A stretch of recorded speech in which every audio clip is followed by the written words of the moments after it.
Dear student, अस्सलाम वालेकुम।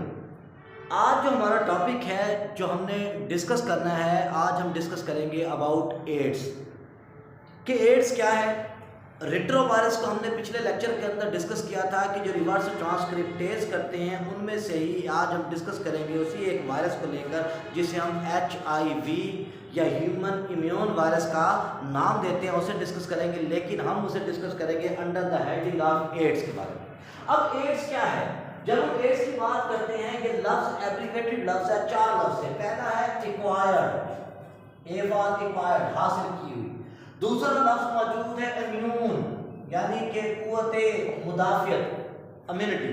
तीसरा लफ्ज यहां पे मौजूद है वो है डी, डेफिशिएंसी, कमी। और चौथा लफ्ज यहां पर जो मौजूद है एस फॉर सिंड्रोम।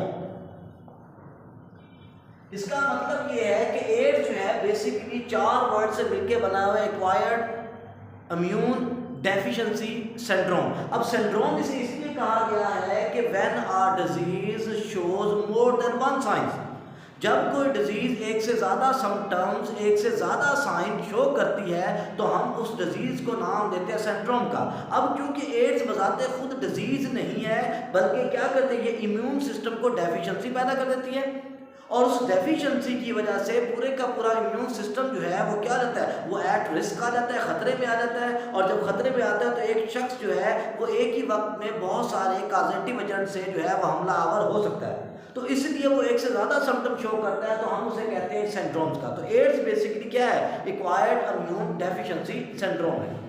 अब इसको पहली बार जो रिपोर्ट किया गया वो 1980s के अंदर रिपोर्ट किया गया, और रिपोर्ट किया गया मेल्स के अंदर, यंग मेल्स के अंदर इसे पहली बार रिपोर्ट किया गया। जब से यंग मेल्स में रिपोर्ट किया गया तो वो मेल्स कौन से थे, वो मेल होमोसेक्सुअल थे। फिर जब मजीद जो इस पर रिसर्च हुई तो कुछ केसेस और आए अर्ली 80s के अंदर, 1980s के अंदर, जिसमें क्या था, कुछ ऐसी फीमेल वगैरह मौजूद थे, कुछ ऐसे और भी इंडिविजुअल मौजूद थे जो नॉन होमो सेक्सुअल थे, और लेकिन उनमें बीमारी कैसे हुई, उनमें बीमारी हुई ब्लड ट्रांसफ्यूजन की वजह से या ब्लड प्रोडक्ट की एक्सचेंज की वजह से। जब ब्लड ट्रांसफ्यूजन हुआ तब उनके अंदर ये सिम्टम जो है ना ये पाए गए। तो इसका मतलब है कि एड्स को 1980s के अंदर पहली बार जो है वो रिपोर्ट किया गया, इसे आइडेंटिफाई किया गया। फिर इसके बाद जो है 1984 के अंदर वो जो उसका कॉजेटिव एजेंट था जो बीमारी को पैदा कर रहा था, उसे 1984 के अंदर इंडिविजुअल क्या किया गया, इसे आइडेंटिफाइड किया गया। इसे जो है वो पास्चर इंस्टीट्यूट फ्रांस के अंदर भी इसे क्या किया गया, वो आइडेंटिफाइड किया गया, और national institute of health sciences USA में, इसका मतलब इसे फ्रांस में भी आइडेंटिफाइड किया गया पास्चर इंस्टीट्यूट में, और इसे national institute of health USA के अंदर भी इसे आइडेंटिफाइड किया गया 1984 के अंदर। अब जो बंदे ढूंढे गए या जिनको क्या हुआ, जिनमें रिपोर्ट किया गया, उनके क्या थे, सिम्टम थे। अब इसके सिम्टम्स क्या थे, उनमें सीवियर किस्म के सिम्टम थे। पहली बात, उनमें सीवियर किस्म का नमूनिया था। नमूनिया क्या होता है, लंग की डिजीज होती है, इन्फेक्शन ऑफ लंग्स, तो उनमें क्या था, सीवियर किस्म का नमूनिया मौजूद था। इसके अलावा क्या था, उनको जो है वो कैंसर था, और वो कौन सा कैंसर था, वास्कुलर, और वो कैंसर था जो क्या होता है, कॉमनली मौजूद नहीं होता था। हम कह सकते हैं सीवियर नमूनिया और रेयर वास्कुलर के अंदर क्या कैंसर उन्हें मौजूद था। इसके अलावा क्या था, कुछ इंडिविजुअल्स ऐसे थे जिनका जो वेट था वो सडन लॉस हो गया था। अब क्योंकि उनका वेट सडन लॉस हो गया था, ये भी क्या थी, अनोइंग और जो है वो अलार्मिंग कंडीशन मौजूद थी। फिर उसके बाद क्या हुआ, उनको जब चेक किया गया तो उनके अंदर जो इम्यूनिटी पैदा करने वाले लिम्फोसाइट्स होते हैं, टी हेल्पर लिम्फोसाइट, वो मौजूद नहीं थे। इसका मतलब उनका जो इम्यूनिटी सिस्टम था वो इंतहाई पुअर मौजूद था। तो जब ये सिम्टम पता चले तो ये सिम्टम उनमें देखे तो पता चला कि ये वो सिम्टम्स हैं जो असल में क्या होते हैं, जो असल में एड्स या उस कॉजेटिव एजेंट की वजह से हो रहे हैं। अब पैथोजेनेसिस क्या है इसका, कि आखिर ये हमला करता है तो कैसे करता है। इसका पैथोजेनेसिस यही है कि ये जब एड्स का वायरस HIV, जिसे हम ह्यूमन इम्यून वायरस कहते हैं, जब ये होस्ट के अंदर दाखिल होता है तो दाखिल होने के बाद ये रिसेप्टर साइट, जो टी लिम्फोसाइट्स हैं, उनके रिसेप्टर साइट है जिसे CD4 कहते हैं, उन रिसेप्टर साइट पे जाके क्या करता है, अटैक करता है। जब ये जाके उनकी CD4 रिसेप्टर साइट पे क्या करता है, ये हमला करता है, तो हमला करने के बाद क्या होता है, टी लिम्फोसाइट्स की तादाद कम होना शुरू हो जाती है। जब टी लिम्फोसाइट या टी हेल्पर लिम्फोसाइट की तादाद कम हो जाएगी, तो उस कम होने की वजह से क्या होगा, उस कम होने की वजह से जो इम्यून सिस्टम है वो क्या हो जाएगा, वो फेलियर का शिकार हो जाएगा, वो फेलियर का शिकार हो जाएगा, वो क्या हो जाएगा, वो जो है वो फेल हो जाएगा। जैसे ही वो फेल होगा तो वो पर्सन की बॉडी जो है अब क्या चुकी है, वो फ्री ऑफ सिक्योरिटी हो चुकी है। अब फ्री ऑफ सिक्योरिटी होने की वजह से कोई भी कॉजेटिव एजेंट जब आएगा, किसी भी चीज़ का जरासीम पैथोजन जब उस पर आएगा तो उस पर क्या कर देगा, उस पर आते ही वो हमला कर देगा और उसके बाद उसमें क्या करेगा, डिजीज पैदा कर देगा। अब ये HIV का जो है ना क्या है, ये स्ट्रक्चर हमने बनाया है कि HIV जो है हमने जैसे कहा कि ये क्या होता है, ये इन्फेक्ट वायरस है। जैसे हमने पिछले लेक्चर के अंदर डिस्कस किया कि ये जो ऑन्को वायरस है, रेट्रो वायरस है, ये इन्वेल्ट होते हैं, ये अपने होस्ट के अंदर जाते हैं, इन्वेल्ट बना लेते हैं, तो इसलिए ये इन्वेल्ट वायरस मौजूद है। ये इसके स्पाइक्स है, ठीक है, और स्पाइक्स होने की वजह से क्या होते हैं, ये जो है अटैचमेंट में मदद देते हैं। फिर ये अंदर जो है इसके वायरस मौजूद है, ये इसका कैप्सिड है, प्रोटीन कोड। इसका मतलब ये है कि ये वायरस एज ए होल मुकम्मल तौर पर होस्ट के सेल में जाता है, ये अपना न्यूक्लिक एसिड वगैरह नहीं डालता, बल्कि मुकम्मल तौर पर सेल के अंदर जाता है, और जब सेल के अंदर जानदार के अंदर ये चला जाता है तो उसके मटेरियल को, उसको प्लाज्मा को यूज करके ये अपने क्या करता है, अपनी जो है इन्वेल्ट बनाता है, ठीक है। और ये जो इसके अंदर मौजूद है, ये इसके है ट्रांसक्रिप्टेज, रिवर्स ट्रांसक्रिप्टेज।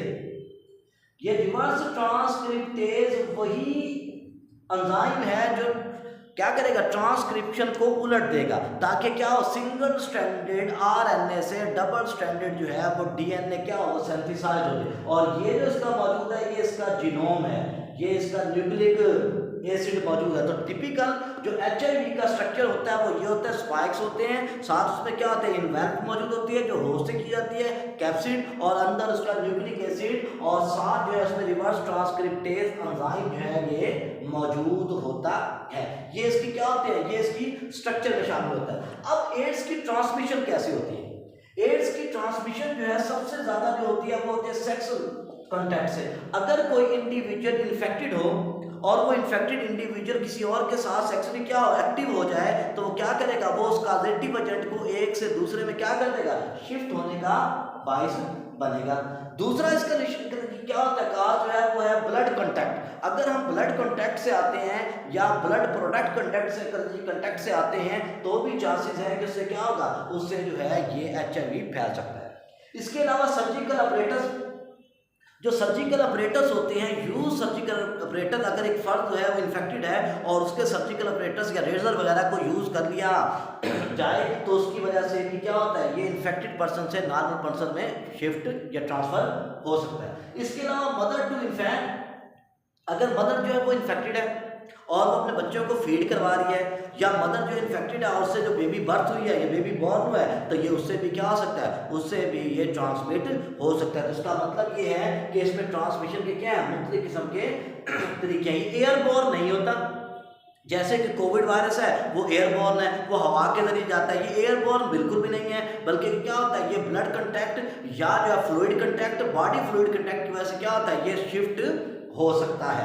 अब इसके जब लाइफ साइकिल की बात करते हैं HIV की, जिसे ह्यूमन इम्यून वायरस कहते हैं, जो एड्स का बाइस बन रहा है, इसका लाइफ साइकिल जो है वो क्वाइट वैसा ही है जैसे हमने डिस्कस किया था रेट्रोवायरस का।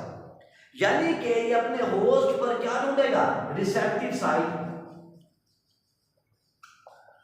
ठीक है, रिसेप्टिव साइट ढूंढेगा। वहां पर रिसेप्टिव साइट जैसे कि ये CD4 मौजूद है लिम्फोसाइट पर, वहां जाके क्या करेगा, ये एडजॉर्प्शन, पहला चीज चिपकेगा, दूसरी चीज क्या होगी, उसके बाद ये पेनिट्रेशन करेगा।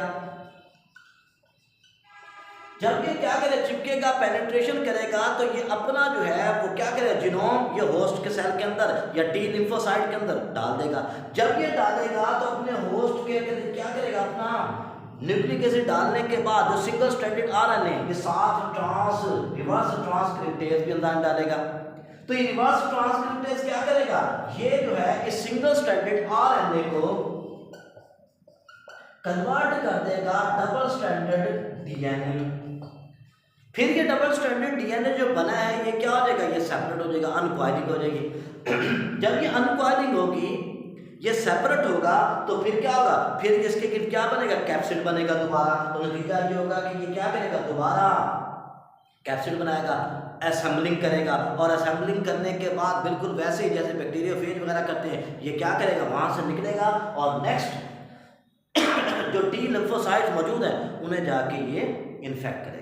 तो बेसिकली इसका जो लाइफ साइकिल है वो रिट्रोवायरस का ही है, क्योंकि रिट्रोवायरस ही मौजूद है। तो आज हमने अपने लेक्चर के अंदर डिस्कस किया एड्स को, कि एड्स क्या है, इसके कॉजेटिव एजेंट्स क्या क्या होते हैं, इसके सिम्टम्स क्या हैं, और इसका जो लाइफ साइकिल है एचआईवी का वो किस तरह होता है। शुक्रिया।